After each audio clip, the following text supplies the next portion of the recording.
Doctor Memon Abdul मजीद सिंधी। इक़बाल जे कलाम जूं अदबी ख़ूबियूं। अलामा इक़बाल हिकु वॾो आलिम, मुफ़क्किर, फ़लसफ़ी ऐं मुस्लिह हो।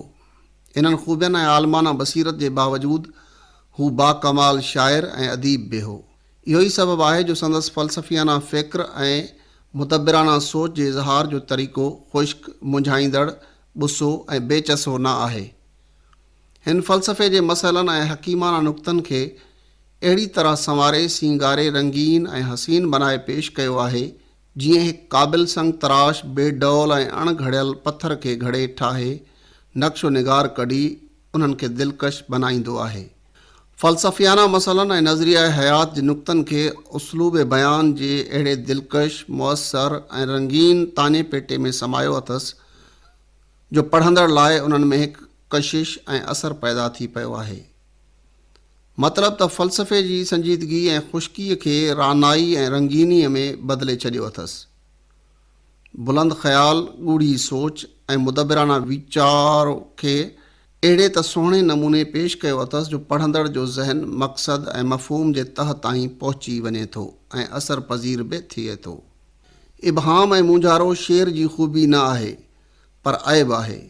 शेर उहो आहे जो पढ़ंदड़ सवलाई सां सम्झी सघे ऐं उनमें एतिरो तासीर हुजे जो पढ़ंदड़ उनखां मुतासिर थियण खां रही न सघे।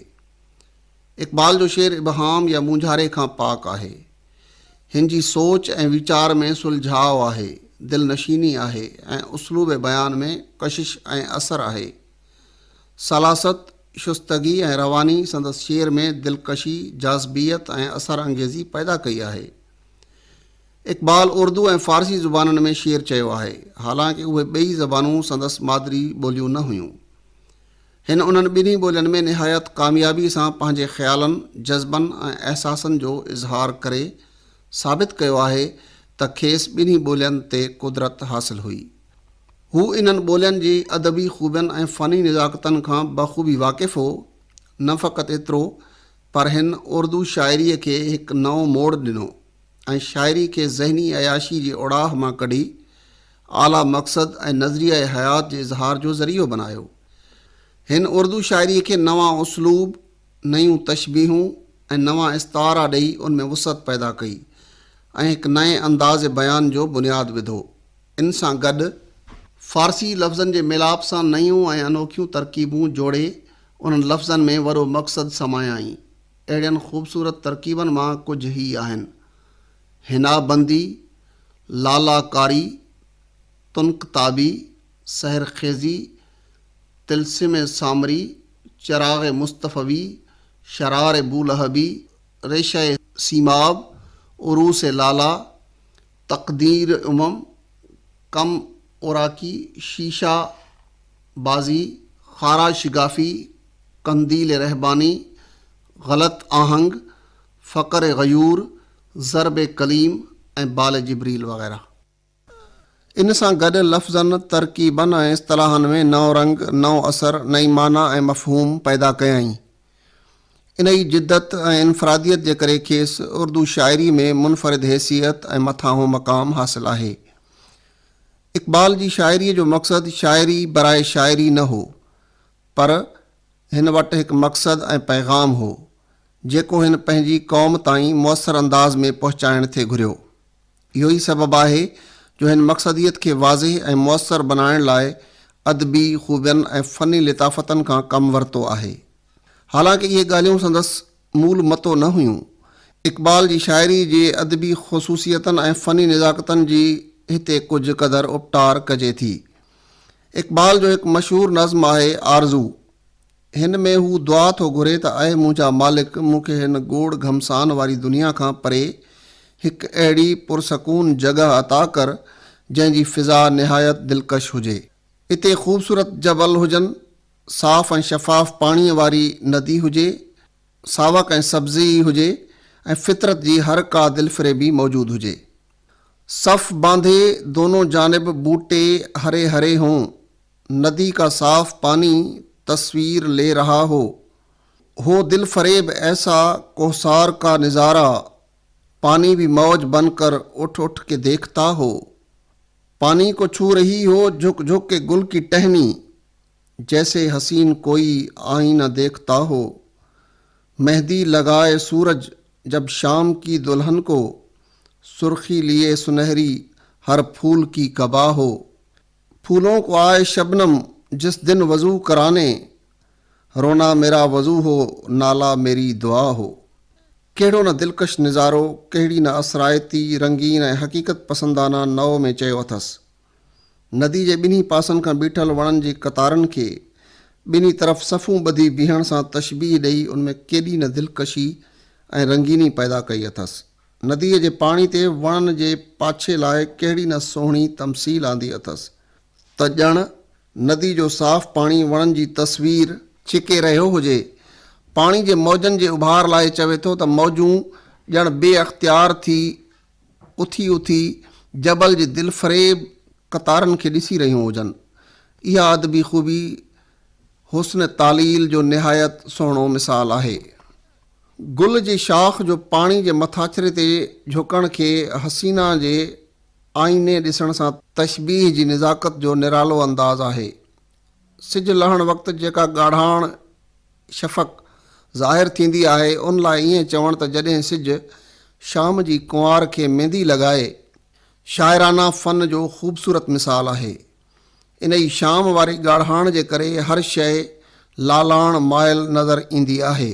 इन लाइ ईअं चवण त हर गुल जो पहिराण लालाण में रेटिजी सुनहरी थी पवे, शाइर जे मुशाहिदे जी क़ुवत, नाज़ुक ख़्याली ऐं लिताफ़त बयानी जो सुहिणो मिसाल आहे।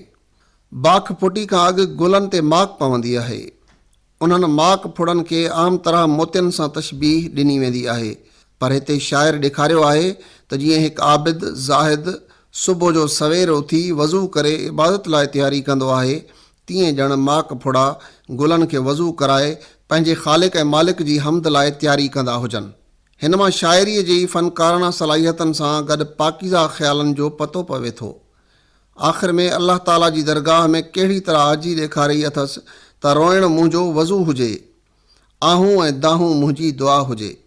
ॿिए हिकु नज़म जे हेठें शेर में माक फुड़ण लाइ वरी ॿी तशबीह आंदी अथसि। है रगे गुल सुबह के अशकों से मोती की लड़ी, है रगे गुल सुबह के अशकों से मोती की लड़ी, कोई सूरज की किरण शबनम में है उलझी हुई।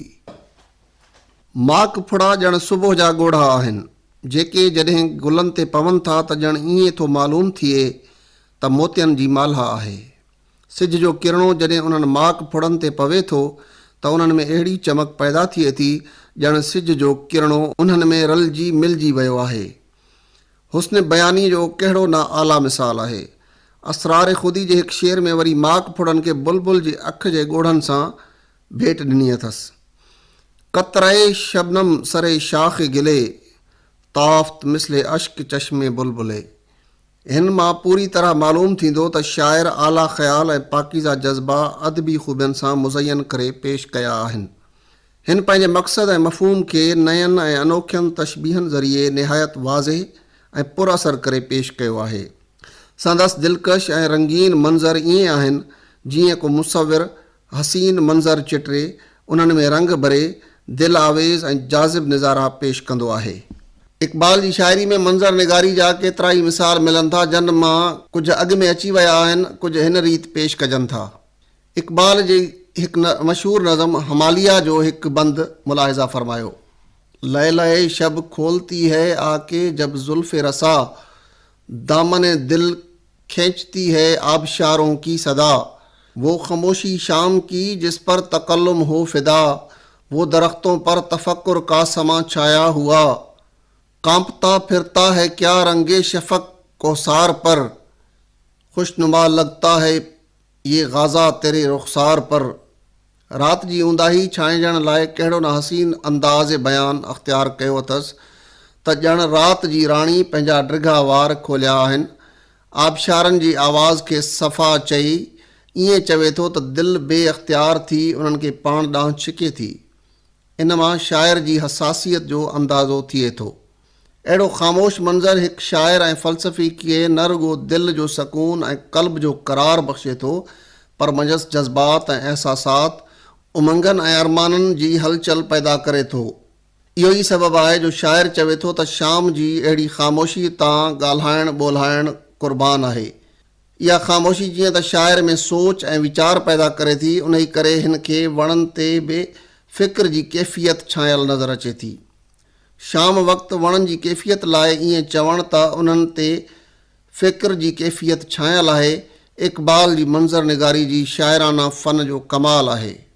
शाम जे शफ़क़ जो जेको ओलड़ो पहाड़ ते पवे थो, उन लाइ कहिड़ो न ख़ूबसूरत अंदाज़ बयानु अख़्तियार कयो अथसि त हमालिया जे ॻल ते इहो ओलड़ो ईअं सुहिणो लॻी रहियो आहे जीअं हिकु हसीना जे ॻलनि ते ॻाढ़ सिरो पाउडर दिलफ़रेबी पैदा कंदो आहे।